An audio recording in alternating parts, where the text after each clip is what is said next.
Howdy do, Madness Retaliation runners and people who like watching 100% guides to Madness Retaliation speedrunning. Today, we're going over the Savior fight. We're doing split number 4. So, here's how it's going to go down. We have all of our stuff from last time equipped. We got our Deagle Axe with this get up on CQB1. CQB2's got this new plate that gives him that extra AP, and that MAC-10 Beretta combo. MAC-10 Beretta combo is also pretty good on assault, believe it or not. And Heavy has got this brand spanking new AUG that looks super nice and goes through armor. Wink wink, nudge nudge, that's going to be important. So let's just jump right into it, shall we? What are we looking at here? We're looking at a boss fight. Alright, so here's the thing. He's really powerful. He's the sole entity that we're caring about killing this fight. Now, how do we go about that? I think we focus him, right? That actually doesn't work. So when he takes damage, if he was to take lethal damage that would either kill him or take him into his next form, he sacrifices one of these dudes and gets their health. So as it is, considering the fact that he has 8 armor class, or 67% chance to armor attacks, or block them, it's going to make the most sense to take out these 2 armor class dudes and have them not be his 8 armor class health. So that's what we're going to do. And we're going to do it in a way that lines us up perfectly. Just positions us perfectly to be able to tackle this whole fight. So here, I'll demonstrate. So this is a pretty funky setup that we have up front here, but regardless, he still has the shotgun, and we need to move up for a specific reason. Even though we're going to be using AUG most of the time. We need to take out all of these little lackeys so he doesn't get any health back to his 8 armor class health bar. So we take out those 2, because this guy is just a little bit out of the spray. We move the assault back here, use up all of his AP to take out that one guy in the corner. Move over here, take out this guy, get the corner guys with the long rangers, and then we move our mid-ranger up here, and we take out this guy. And you may be noticing a little pattern here. You see how we're all in a nice straight line? We are all exactly 1 range away from being able to be absolutely destroyed by the Savior's, one of his signature weapons here, the 316 sword, or 316 sword, if you will. I'm just going to call it the binary blade. It's 2 range, a locked AP cost of 3 to use, and 12 damage a hit. And it has a 100% chance of penetrating armor instead of a 50% like most other melee. So this is extremely dangerous, and we do not want him to be able to hit us with it. So we all stand at this line, perfectly out of range. He cannot swing.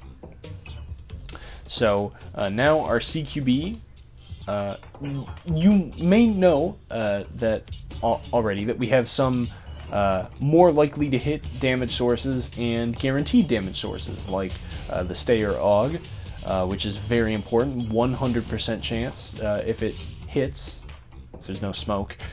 And this has a 50% chance, or 50% reduction of armor effect.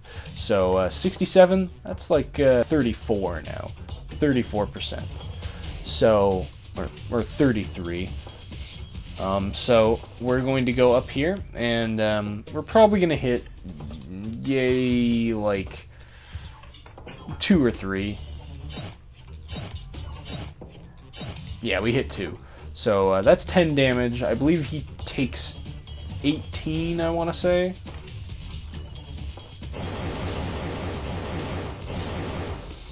So at this point, we're just trying to get as many attacks on him as we can. Yep, there we go. to get that next form started. Why we don't go for the guaranteed damage is because these guys pop up in the pattern that they do. We take as many shots at him as we can, just so we have the highest chance of getting any damage through to him through that armor class. And once these guys pop up, we're going to take out as many as we can. There we go. Take out 2. This is his second form. So once you deal, I believe it's 18 damage to his first form, he floats back, gets, I believe, 10 health. I think he's at 10 health at this point. And he spawns 6 health zombies in that exact pattern. So it's pretty nice to have a shotgun to be able to take out 3 of them just like that. And, I mean, usually you're not going to 2-turn him. I don't even know if it's possible to 2-turn him. But you usually want to have as little zombies or anything to deal with as possible at this point. So we got him to this state, which is pretty good. We'll be able to take him out next turn, guaranteed. So we flash just to minimize all of the actions that they take. These guys have some action points, and they could get bloodlust because they're zombies, so watch out. And he has this new weapon here, costs him, I believe, 1 AP to use, and it's just like any other pistol. Like this pistol costs him 1 AP to use, damage 4, range 4. This has, for him, because he's CQB, I believe, damage 4, range 4, AP 1. So you're like, hey, what's the difference? Well, this actually pierces all armor. So this armor that he's wearing, it doesn't matter. He will just walk up and shoot me if he can. So the important thing to do here is to flash, because it keeps everything just moving randomly, just you know, doing their thing.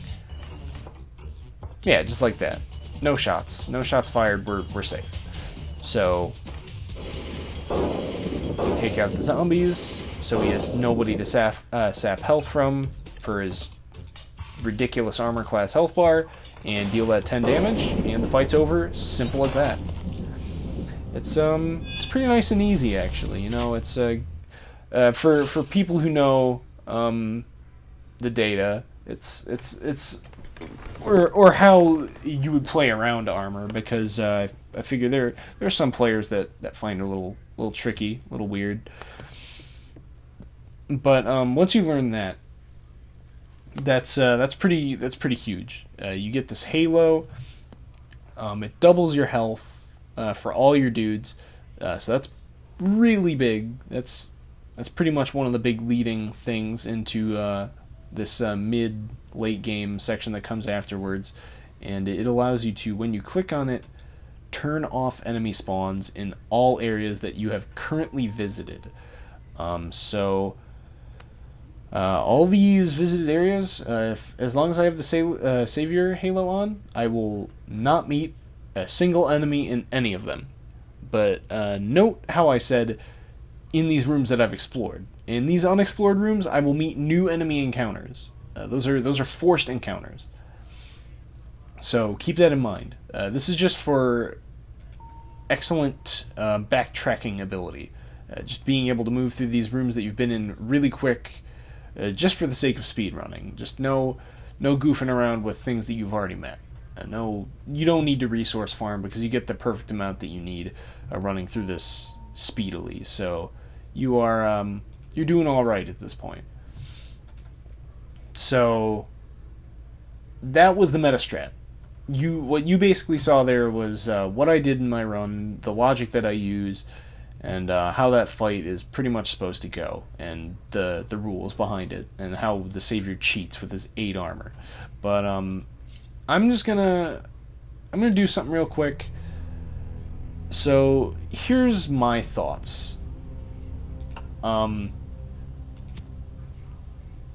you see this?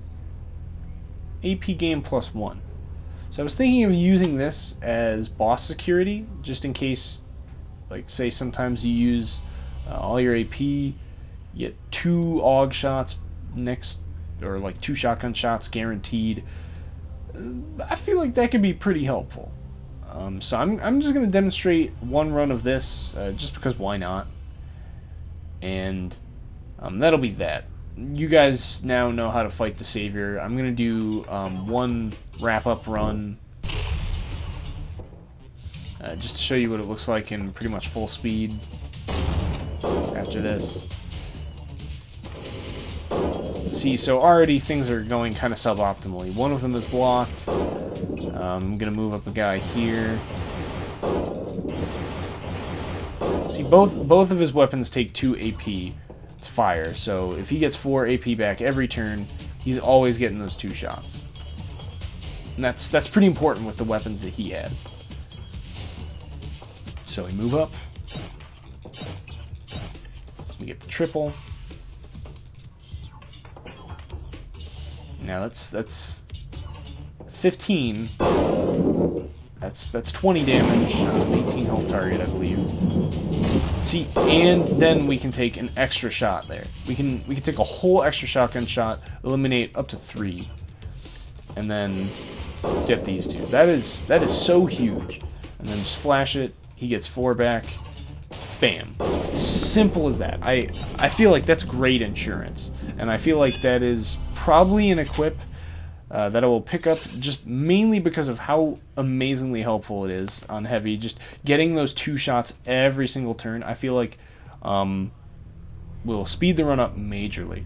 And also, just a notice, never forget to turn your Savior Halo on immediately after you get it. All you have to do is click it, man, and it saves you potentially one really big encounter that you've probably already met. So, big help. Next run, I'm probably going to test this this night vision strat, but for right now, these goggles that you really don't change are pretty much what you use. Tack mask, huh? Oh yeah, that's right. You get that in the detour, but nobody cares. Oh yeah. In casual playthroughs, that's right. That's pretty much how you're supposed to discover that he has the armor class that he has, the Savior, by using this tack mask. Because you don't know, he just blocks a bunch of stuff, but it shows that he has 8. So, and like how much health he has, which could be useful for statistics purposes, but it's whatever. I know all the stats, and now you know all the stats too, or at least close enough to where it matters. So I'm going to do one last run through here, just to show you the flow of the fight and how it should go, and maybe a backup strat if it goes wrong. So here we go. Just real time, the thought process behind the running. So we're going to click on him, get our shotgun in. Alright, we got both of the guys. Strat's going as normal.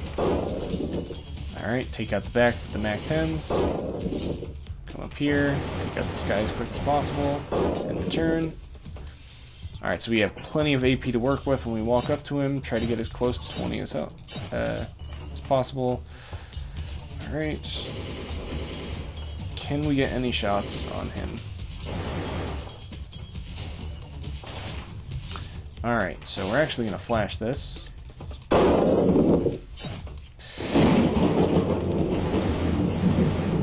Take out as many of these guys as we can.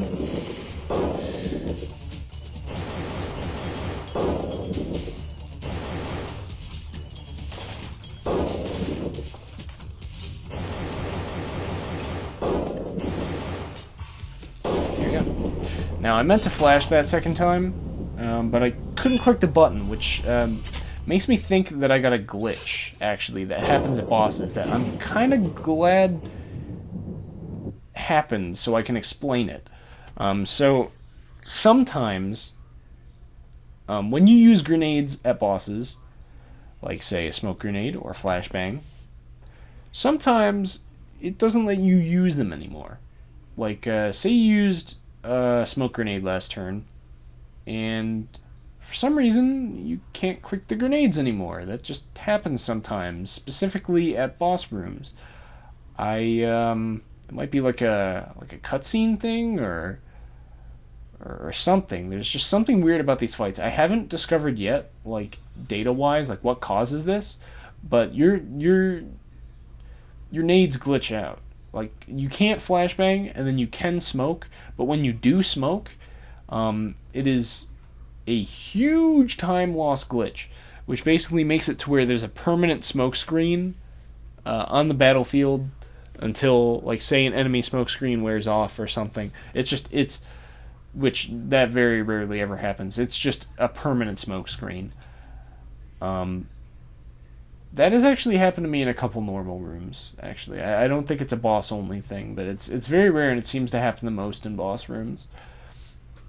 The smoke glitch is a huge time loss if it happens. Always be careful. Like, if you can't flash, stay away from the smoke grenades. Like, just try to stay away from these as much as possible, because these could kill a run harder than letting him kill one dude, say. Like, he killed this CQB, but we beat him in the end because we had the AUG. So, just keep your backup strats in mind. Try to play cautiously around the grenade glitches, because those are actually a pretty serious speedrunning problem. And always be ready to change up your plan depending on what hits. I'm going to do one last silent run before I sign off, just because I like fighting this so much, and just because I like testing myself with different backup strats and how I run this, depending on what happens. Now, this is a worst case scenario. I can get behind this. Oh my goodness. Wow. Oh my goodness. This is legendarily bad, dude.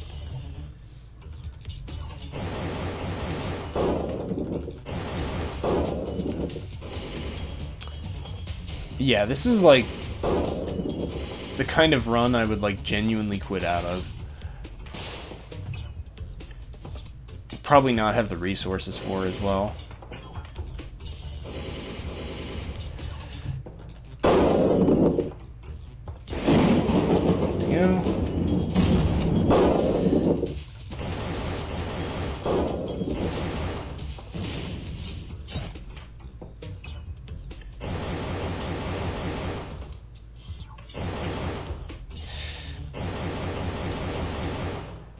See, and this is a perfect example of a smoke glitch. You know what? That's what this run was. This wasn't an unintentional disaster. It was actually a demonstration of the smoke glitch. See, it just happens sometimes where everything misses, and it doesn't end. And it's a huge time loss, and it sucks. It just makes everything take so long. There we go. But even then, there's no guarantee that you're gonna hit anything from that point on, and it's just takes forever. Sometimes they hit. No guarantees for anything. It sucks, man. It is the worst.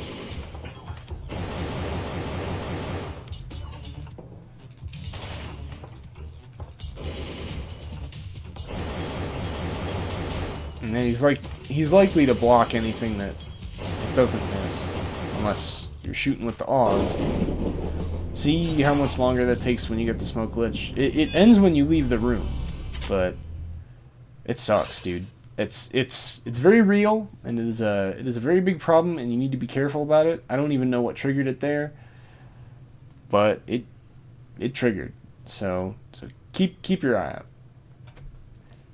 I'm not going to do any more runs of this. You basically, you get the idea. You saw what I was doing. Just remember, always follow that sequence where you get that straight line in the beginning, so you can just end the turn, let the savior walk up to you and not swing. Make it super easy for you to just walk up and axe. Can you ask him a question? The classic move. And then do that good old AP saving, so you can get a shotgun super early on to take out a bunch of those zombies when they spawn, and be prepared for the next turn to double AUG and try to take out as many of those zombies as you can in ways that let him AUG as much as possible on the savior. So that's that. Next Next part is going to be about running to the ATP ammo, which is where we're gonna get pretty deep into this facility now. We're going next split is gonna bring us right here, but it's the start to something much greater. We're gonna start going deep. So I hope y'all are as deeply excited as I am, and I will see you guys next split. Hope you had fun learning about the Savior, and happy running.